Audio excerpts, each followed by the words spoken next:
PFI पर ban के बाद जिस तरह से लगातार सैकड़ों लोगों को सलाखों के पीछे डाल दिया गया, उसमें बहुत सारे ऐसे लोग हैं जो बेगुनाह हैं।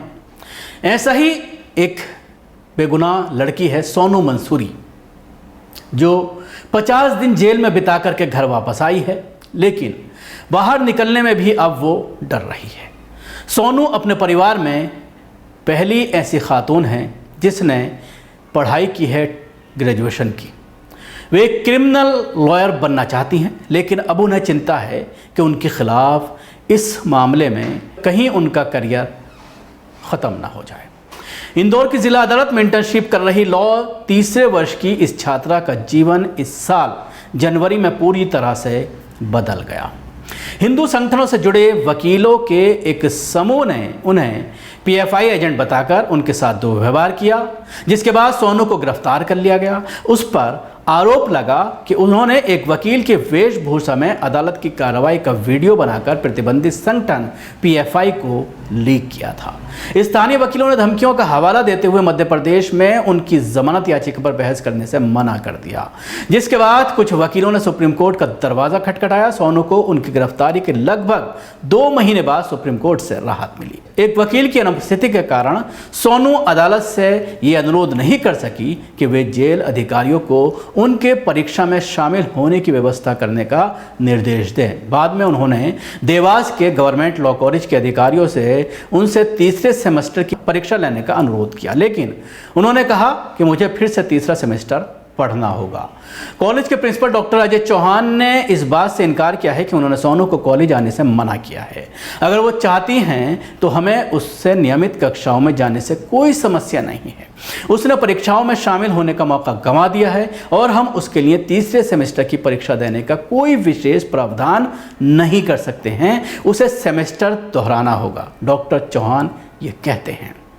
सोनू ने आरोप लगाया है कि उनके 7 दिन की पुलिस हिरासत के दौरान थाने में कुछ मीडियाकर्मी उनके साथ बातचीत करने में सफल रहे, लेकिन जब मैं जेल से बाहर आई तो मुझे पता चला कि मैंने पत्रकारों को जो कुछ भी बताया था वो छपा ही नहीं।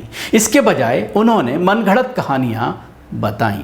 मीडिया में सोनू की जो छवि बनाई गई वो इंदौर सेंट्रल जेल तक पहुँच गई, जहां वो न्यायिक हिरासत के दौरान बंद थी। पहले हफ्ते में पुराने कैदियों के बीच दबी जुबान में बातचीत होती थी कि मैं एक आतंकवादी हूं और कोई मुझसे बात ना करे। उन्होंने बताया स्थिति बहुत ख़राब थी। जब मैं जेल से बाहर आई तो मुझे पता चला कि मीडिया ने लगभग मुझे आतंकवादी घोषित कर दिया है। उन्होंने तथ्यों को जाने बिना ही मुझे पीएफआई से जोड़ दिया है। मैंने उन्हें जो बताया उन्होंने उसे रिपोर्ट नहीं किया और उन्हें जो उन्हें अच्छा लगा उन्होंने लिख दिया और मेरे चरित्र हनन कर दिया। यह अक्सर होता है कि जब कोई इस तरह के मामलों में गिरफ्तार किया जाता है, ख़ासतौर से आतंकवाद के मामले में, तो फर्जी कहानियां बना करके पहले ही दिन गिरफ्तार होते ही उसको आतंकवादी घोषित कर दिया जाता है, बिना ट्रायल के, बिना कोर्ट के प्रोसीजर के, बिना कोर्ट के ज़रिए उसके ऊपर आतंकवाद की मोहर लगाए। पहले ही दिन उसको आतंकवादी के नाम से उसको पुकारा जाता है। पूरे घर को आतंकवादी का घर बता करके पूरे माशरे में उसको जलील किया जाता है। लेकिन जब इस तरह के लोग छूट जाते हैं, बाइज्जत बरी होते हैं, उसके बाद किस तरह का दर्द, किस तरह की पीड़ा लोग झेलते हैं। गनीमत मानिए कि कुछ ही महीनों में इनकी बेल हो गई, क्योंकि ये वकील थी और वकीलों ने मुस्लिम वकील कुछ आगे आए और उसके बाद इनकी बेल हुई। इस केस में मरहूम हमारे अच्छे दोस्त थे एहतशाम हाशमी, जिनका भी कुछ दिनों पहले इंतकाल हुआ है, उन्होंने भी इस मामले को लेकर के सुप्रीम कोर्ट में याचिका लगाई थी और उसके बाद वकीलों ने काफ़ी मेहनत की और इनकी जो है वो ज़मानत हो गई। लेकिन अब भी अपने हक़ के लिए इनको लड़ना पड़ रहा है।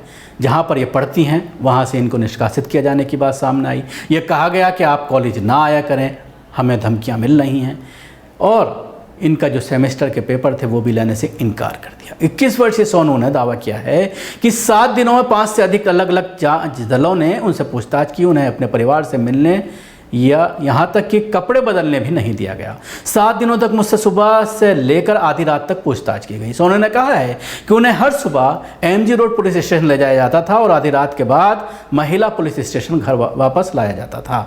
मेरे परिवार को या किसी को कुछ नहीं बताया गया। उन्होंने दावा किया है कि सोनू ने बताया कि उनके परिवार को जेल में उनसे मिलने की अनुमति नहीं दी गई थी और जब उनकी बहन ने उन्हें बताया कि वकीलों पर उनका केस न लेने का दबाव बढ़ रहा है तो वो जेल में बेहोश हो गई। उन्होंने कहा कि उनसे बार बार नमाज, मदरसा, पाकिस्तान और पीएफआई से जुड़े सवाल पूछे जा रहे थे। उसके साथ ही उन्होंने ये भी कहा कि अभी भी मदरसे में नहीं गई हैं। कथित तौर पर सोनू से ये भी पूछा गया कि क्या वो दाऊद इब्राहिम को जानती हैं और क्या वो अपनी असली पहचान छिपा रही हैं। पुलिस ने कथित तौर पर यह भी पूछा कि क्या उनके भारत जोड़ो यात्रा के कुछ लोगों के साथ संबंध हैं। उन सभी ने मुझसे एक ही तरह के सवाल पूछे। क्या मैं मदरसे गई हूँ? मैं दिन में कितनी बार नमाज अदा करती हूँ? मैंने कितनी बार पाकिस्तान की यात्रा की है और क्या मेरे वहाँ किसी से संबंध हैं? उन्होंने मुझसे भी पूछा कि पीएफआई से संपर्क में कैसे आई। जब मैंने जोर देकर कहा कि मैं पीएफआई के संपर्क में नहीं हूँ तो उन्होंने बार बार मुझे ये स्वीकार करने के लिए मजबूर किया कि मैंने एक मदरसे में पढ़ाई की है और पाकिस्तान और पीएफआई से मेरे संबंध हैं। उन्होंने मुझे भारत जोड़ो यात्रा और राहुल गांधी के साथ एक महिला की तस्वीरें दिखाई और पूछा कि क्या मैं इन्हें जानती हूँ। एमजी रोड थाने के एसएचओ संतोष यादव ने सोनू से की गई पूछताछ का ब्यौरा नहीं दिया। हालांकि उन्होंने स्पष्ट रूप से इनकार किया है कि पूछताछ सांप्रदायिक थी। आपको इस बारे में किसने बताया? हमसे ऐसे सवाल नहीं पूछते हैं, किसी ने आपको गलत जानकारी दी है। सोनू मंसूरी पिछले 6 महीने से अधिक समय तक वकील नूरी खान की इंटर्न के रूप में इंदौर जिला अदालत आती जाती थी। विश्व हिंदू परिषद से जुड़े वकील द्वारा कई आरोप लगाए जाने के बाद उन्हें 29 जनवरी को गिरफ्तार कर लिया गया। ये घटना बजरंग दल नेता तनु शर्मा के खिलाफ एक मामले की सुनवाई के दौरान हुई। शर्मा को शाहरुख खान अभिनीत फिल्म पठान के विरोध के दौरान पैगंबर मोहम्मद सल्लल्लाहु अलैहि वसल्लम के खिलाफ कथित रूप से आपत्तिजनक टिप्पणी करने के आरोप में गिरफ्तार किया गया था। उस दिन सुप्रीम कोर्ट के वकील एहतशाम हाशमी तनु शर्मा केस के लिए इंदौर आए थे। हालांकि मुझे मामले की जानकारी भी नहीं थी, लेकिन चूंकि वह मेरे गुरु नूरी खान के सीनियर हैं इसलिए मैं कोर्ट रूम नंबर 42 गई। लेकिन कोर्ट रूम खचाखच भरा था, इसलिए जज ने इंटर्न और जूनियर को बाहर जाने को कहा। उसके तुरंत बाद मुझे नूरी खान का फ़ोन आया और उन्होंने मुझे उनके एक क्लाइंट से 5 वकालतनामे और पैसे लेने के लिए कहा। मैंने ऐसा ही किया। उन्होंने बताया कि लेकिन जैसे ही उन्होंने जाने की कोशिश की उन्हें एक महिला वकील और 2 पुरुषों ने रोक लिया। उन्होंने मुझे रोका और पूछा कि मैं कोर्ट नंबर 42 में क्या कर रही हूँ, तो मैंने बताया कि मैं सुनवाई देखने के लिए आई थी।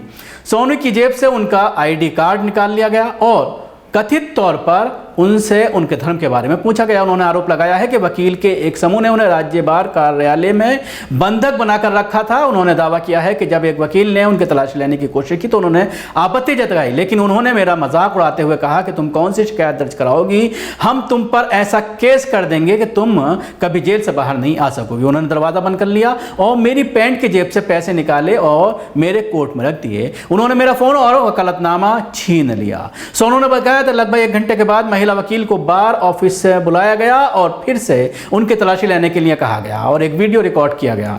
उन्होंने मुझे परेशान किया। उसके बाद जय श्री राम किनारे के बीच मुझे एमजी रोड पुलिस स्टेशन ले जाया गया। लगभग 1 घंटे तक वो मुझे झूठे बयान देने के लिए मजबूर करते रहे, लेकिन जब मैंने इनकार किया तो वो मेरे खिलाफ FIR दर्ज कराने के लिए पुलिस इंस्पेक्टर के पास गए। सोनू ने कहा और बताया कि उन वकीलों ने पहले उन पर अदालत की कार्रवाई के वीडियो बनाने के आरोप लगाए, लेकिन जब पुलिस ने उनके कहा कि इस तरह के आरोपों में गिरफ्तारी नहीं की जा सकती है तो उन्होंने पुलिस को बताया कि मैं एक PFI एजेंट हूं और सांप्रदायिक घटनाओं की अदालती कार्रवाई के वीडियो PFI को लीक करती हूं। सोनू ने दावा किया है कि इन वकीलों ने सोनू के बड़े भाई और उनके गांव के सरपंच पर दबाव बनाया कि वो सोनू को झूठे बयान के लिए राजी करें। 29 जनवरी को सोनू के खिलाफ IPC की धाराओं 419 धोखाधड़ी देने के लिए सजा, 420 धोखाधड़ी और बेईमानी और 120B के तहत मामला दर्ज किया गया था। सुप्रीम कोर्ट ने सोनू को जमानत देते हुए अभियोजन पक्ष से अगली सुनवाई पर स्टेटस रिपोर्ट दाखिल करने के लिए कहा है। इस बीच सोनू ने कहा है कि इस कानूनी लड़ाई से वे हतोत्साहित नहीं होंगी और अपने लक्ष्य को पाने की कोशिश करती रहेंगे। मेरे परिवार को मुझसे बहुत उम्मीदें हैं, उन्होंने मुझे शिक्षित करने के लिए बहुत संघर्ष किया है। मैं हार मानने वाली नहीं हूँ और अपनी पढ़ाई जारी रखूंगी।